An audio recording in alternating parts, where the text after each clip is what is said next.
বিয়ে যেদিনকার হয়েছে তার পরের দিনই আমার মনে হলো যেন আমি একটা সুসাইড করলাম জেনে শুনে। মানে এরকম মনে হলো, মানে ফিলিংসটা হলো, কারণ মানে অদ্ভুত অদ্ভুত ঘরে অদ্ভুত অদ্ভুত জিনিস দেখতে পেয়েছিলাম সেই সময়। মানে বাথরুমে ঢুকে বন্ধ করে 5 ঘন্টা সারা রাত্রি বাথরুমের মধ্যে রয়েছে, দরজা ঠকঠক করছি, বেরোচ্ছে না, কারণ কি বুঝতে পারলাম, সাইকো প্রবলেম নেই কিসের জন্য আমি এগুলো কিছু বুঝতে পারলাম না। নমস্কার, ইন্ডিয়া নিউজ 24 থেকে রয়েছে শঙ্কর সাঁতরা এই মুহূর্তে। তবে আপনাদেরকে একটা কথা বলি যে প্রতিদিনই কিন্তু আমরা নির্যাতিত পুরুষদের কথা শোনাচ্ছি। অনেকে কমেন্টস বক্সে এসে সাধুবাদ যেরকম জানাচ্ছেন, অনেকে কিন্তু আবার যারা নারীবাদী রয়েছেন তারা অনেক ধরনের কথাবার্তা বলছেন। তবে আমার পুরুষদের নিয়ে কাজ, একেবারে ভেবে রাখুন যে আমি কিন্তু একদিকে তথ্য তুলে ধরছি না, কারণ সেই মহিলাটি যে অভিযোগ করেছেন, লিখিত অভিযোগ করেছেন থানাতে, এক নয় একাধিক। যারা নারীবাদী তাদেরকে বলে রাখি, একজন পুরুষের এগেনস্টে কটা কেস হতে পারে? 2, 3, 4, তার স্ত্রী করতে পারে। আমার পাশে যিনি রয়েছেন তিনি হচ্ছেন কৌশিক কর। কৌশিক, বলছি কটা মামলা হয়েছে তোমার বিরুদ্ধে? স্যার আমার বিরুদ্ধে এই শ্রীরামপুর আদালত আর মেদিনীপুর আদালত মিলিয়ে 11টা। 11টা? মানে প্রত্যেকটা মামলা কে করেছে? ওরাই করেছে। প্রথমে এখানে করেছিল যে বধূ নির্যাতনের মামলা করেছিল 498, যেটা আমার মার এবং বাবার 3 জনের নামে। তারপরে এখানে করার পরে যাই অভিযোগগুলো যা লিখেছে, কিন্তু ওখানে গিয়ে মেদিনীপুর, যেহেতু ওর বাড়ি খড়গপুর, মেদিনীপুরে গিয়ে ওরা আরো টোটাল ডোমেস্টিক ভায়োলেন্স, তারপরে 144 যা সিরিজটা রয়েছে। 144 কি জন্য? 144 এর জন্য একটা কি সংহিতা আইন আছে, সেটাও করেছে। এবার 2025 সালে আরো 2টো করেছে, মার্চ মাসে একটা আর জানুয়ারি মাসে কি জন্য? এটা আমি জানি না। এটা মানে টাকা পয়সা ওদের ডিমান্ড, 40,000 টাকা করে প্রত্যেক মাসে ডিমান্ড, 15,000 টাকা ওর জন্য, 15,000 টাকা মেয়ের জন্য, আর ও কেস চালাবে তার জন্য 10,000 টাকা। মানে এটা ডিবি অ্যাক্টে চেয়েছে? হ্যাঁ, ডিবি অ্যাক্টে চেয়েছে। ডিবি অ্যাক্টে চাইতে পারে। দেখুন, ডিবি অ্যাক্টে যারা চান তারা কি করেন, অভিযোগগুলো যেরকম করেন, আমার মাথায় মেরেছিল তাই মাথায় আঘাত লেগেছে তার জন্য টাকা চায়, আমার ঠ্যাঙে মেরেছিল ঠ্যাঙে মারার জন্য টাকা চায়, আমার আমার চলতে গেলে এত টাকা দরকার, আমার মেয়ের জন্য এত টাকা দরকার, মেয়ের বমি হয়েছে, আমার পায়খানা হচ্ছে, তার জন্য টাকা দরকার। মানে মোট কত চেয়েছে? হ্যাঁ, টোটাল স্যার 40,000 টাকা করে চেয়েছে প্রত্যেক মাসে। আর এই মুহূর্তে লাস্টে আবার যেটা চেয়েছে সেখানে 10,000 টাকা করে ও আবার একটা টাকা চেয়েছে। সেটা কিসের জন্য? এবার এতগুলো চিঠি এসছে না, মানে আমি অবাক হয়ে যাচ্ছি। মানে এত পরপর আমার উকিল যিনি রয়েছে অ্যাডভোকেট, তিনিও অবাক হয়ে যাচ্ছে যে এ তো কি করে এত পরপর মামলা হচ্ছে, মানে কোনো এভিডেন্স নেই, মানে একটার পর একটা মামলা করেই যাচ্ছে। আমি সেই 2016 সাল থেকে এরকম মেদিনীপুরে 85 বার যাতায়াত করেছি।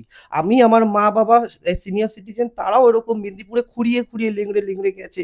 তার মেদিনীপুর কোর্টটা স্যার এখান থেকে কোন্নগর থেকে অনেকটা দূর, মানে আপনার 130 কিলোমিটারের উপরে। তো 3বার ট্রেন পাল্টাতে হয়, হাওড়া, মেদিনীপুর, খড়গপুর, 3বার ট্রেন পাল্টে গিয়ে লাস্ট ফিনিশিং আমরা পৌঁছাই ইয়েতে। তো এতবার যাওয়া আসার পরেও কোনো রকম কোনো হেলদোল নেই, কেস ডেটের পর ডেট চলছে। শ্রীরামপুরে স্যার ওরা আসেনি, কিন্তু কোভিডের সময় 2 বছর বন্ধ ছিল কোর্ট। এখন এই মুহূর্তে এটা একটা স্টেবল জায়গায় এসছে, হয়তো নেক্সট হিয়ারিং এ আমার এটা ডিসমিস হয়ে যেতে পারে। 498 যেটা ফলস, কারণ ওরা একবারও আসেনি। 498 কি করেছিল, মানে ও মানে অভিযোগটা কি করেছিল? অভিযোগ করেছিল যে আমরা নাকি ওর সাথে অত্যাচার করেছি, আমার মা অত্যাচার করেছে, আমার বাবা অত্যাচার করেছে, কিন্তু কি অত্যাচার সেটাও আজ পর্যন্ত বলতে পারিনি, মানে একদিনও পর্যন্ত কোর্টে আসেনি।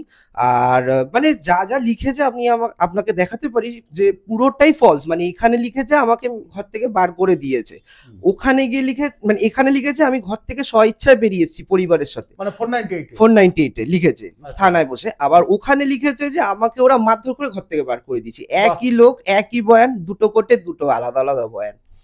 বাহ, দারুণ ক্যারেক্টার সত্যি। হ্যাঁ, কিশোর কুমারের এইসব নিয়ে একটা গান রয়েছে, আমি যদি বলি আবার একটু বেশি হয়ে যাবে আর কি। যাক, এই একটা পার্ট গেল, অত্যাচারের পার্ট গেল, যেটা সুখভোগ করেছিল, মানে বিয়ে করেছিলে, কিভাবে বিয়ে করেছিলে?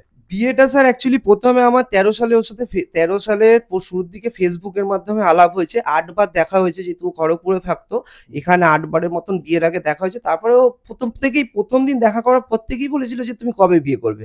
তারপরে একটা বয়সের ব্যাপার ছিল, সেটাও লুকানো হয়েছিল আমার কাছে, সেটা প্রথমে বলা হয়। তখন আপনার বয়স কত ছিল? আমার বয়স ছিল 22.5 বছর। 22.5 বছর? কিসে পড়াশোনা করতেন? আমি জাস্ট তখন গ্র্যাজুয়েশনটা কমপ্লিট করে চাকরি মানে সন্ধানে ছিলাম। একটা জায়গায় জবও করতাম সেই সময়, একটা ফার্মাসিউটিক্যালস কোম্পানিতে গ্রাফিক ডিজাইনার এডিটর হিসেবে জব করতাম তখন। বিয়ে করলেন? বিয়ে প্রথমে করিনি, তার আগে অনেক রকম অশান্তি হয়েছে, ব্ল্যাকমেলিং হয়েছে যে তুমি যদি বিয়ে না করো তাহলে আমি কিন্তু অনেক কিছু করব, এই করব, মানে ওদের অনেক কিছু বলতে মানে বিভিন্ন রকমের ভয় দেখানো যে আমি সুসাইড করতে পারি, তোমার নামে ইয়ে করে দিতে পারি, তোমার বাবা সরকারি চাকরি করে, সেটা তোমার বাবা মায়ের অসুবিধা হতে পারে, এই সব রকম কথা বলতো। তারপর আমার বাবা মা অনেক রকম আমাকে বুঝিয়েছিল, বারণ করেছিল, কিন্তু আমি সেই সময় মানে অতটা বুঝতে পারিনি। ওকে বড় করে দেখেছি, সেটা হচ্ছে সব থেকে আমার বড় জীবনের দোষ। তো সেই দোষের মধ্যে পর পর ওর কথাতে একটার পর একটা আমি ডিসিশন নেওয়ার পরে লাস্টে মানে 2014 সালের এপ্রিলে 21 এপ্রিল আমাদের এই বিয়েটা হয়। তখন আমি হায়দ্রাবাদে ছিলাম, ওরা এতটাই ফোর্সফুলি করেছে যে আমাকে মানে বাধ্য হয়ে এখানে উড়ে আসতে হয়েছে, এসে এখানে বিয়ে করে তারপরে ওকে নিয়ে এসে। তখনও আমার মা বাবা মানে অ্যাকসেপ্ট করেনি, মানে মন থেকে মানতে পারিনি যে এইভাবে। আমার মা বাবা অনেক বারণ করেছিল কিন্তু আমি শুনিনি মা বাবার কথাটা, সেটা আমার সব থেকে বড় ভুল। আজকের দিনে আমার মা নেই, এই মুহূর্তে স্বর্গীয় হয়েছে তিনি। কোন সালে বিয়ে করেছিলেন? 2014 সালের 21 এপ্রিল। মানে 11 বছর আগে? 11 বছর আগে। না না 11 কোথায়, আরো বেশি, তার মানে 14 সালের 21। 2011 সালে বিয়ে করেছিলেন? না 2014 সালের 21 এপ্রিল। মানে 11 বছর কিছুটা বেশি। বলছি এই যে প্রথমটা বিয়ে করলেন, বেশ বিয়ের পর কেমন সংসার করলেন, কেমন আনন্দে ছিলেন সবাই? বিয়ে যেদিনকার হয়েছে তার পরের দিনই আমার মনে হলো যেন আমি একটা সুসাইড করলাম জেনে শুনে। মানে এরকম মনে হলো, মানে ফিলিংসটা হলো, কারণ মানে অদ্ভুত ঘরে অদ্ভুত জিনিস দেখতে পেয়েছিলাম সেই সময়। মানে বাথরুমে ঢুকে বন্ধ করে 5 ঘন্টা সারা রাত্রি বাথরুমের মধ্যে রয়েছে, দরজা ঠকঠক করছি, বেরোচ্ছে না, কারণ কি বুঝতে পারলাম, সাইকো প্রবলেম নেই কিসের জন্য আমি এগুলো কিছু বুঝতে পারলাম না। মোবাইল তো অল টাইম থাকতো, মার সঙ্গে হায়দ্রাবাদ থেকে অল টাইম ফোনে কথা বলতো, এবং আরো অনেক কিছুই ছিল মোবাইলের ব্যাপার, সেটা আমি এই মুহূর্তে ডিটেলসে যাচ্ছি না, কিন্তু আরো অনেক কিছু ছিল।